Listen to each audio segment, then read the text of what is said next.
এখানে যে লিস্টটা দিয়েছি এই লিস্টে খেয়াল করেন, আমরা এখানে অনেকগুলো অ্যাডজেক্টিভ শিখবো এবং অ্যাডজেক্টিভ গুলো কিভাবে নাউনে পরিবর্তন হয় সেই জিনিসটা এখানে শিখবো।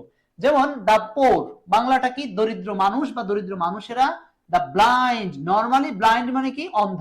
বাট যখনই আপনি দা ব্লাইন্ড বলছেন তখন এটা বাংলা হবে দৃষ্টিহীন ব্যক্তিরা, মানে ওই ব্যক্তিদেরকে বোঝাচ্ছে, ব্যক্তির অবস্থা না, বরং ব্যক্তিদেরকেই বোঝাচ্ছে। এরপর দেখেন দা ডিফ, কথাটি ডিফ মানে কি?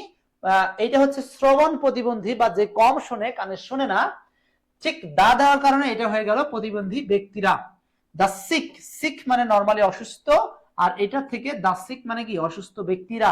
ইলডারলি মানে হচ্ছে বয়স্ক, সেখান থেকে হচ্ছে বয়স্ক ব্যক্তিরা দা দেওয়ার কারণে।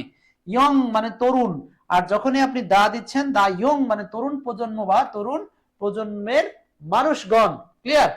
তারপর দেখেন হচ্ছে দা ডেট, ডেট মানে মৃত, সেখান থেকে আপনি দা ডেট দিলে বোঝাবে কি? মৃত ব্যক্তিরা। দা আনএমপ্লয়েড তার মানে বেকার জনগোষ্ঠী। বুঝতেছেন? খুব সুন্দর একটা চিত্র বা অনেকগুলো ওয়ার্ড আপনারা শিখলেন। এই জিনিসগুলো অবশ্যই লেখা শুরু করবেন, লিখে নেবেন আপনারা এবং স্ক্রিনশট দিয়ে রাখলে রাস্তাঘাটে যে কোনো সময় বারবার দেখবেন, এখান থেকে একটা কোশ্চেন আপনারা কিন্তু কমন পেয়ে যাবেন।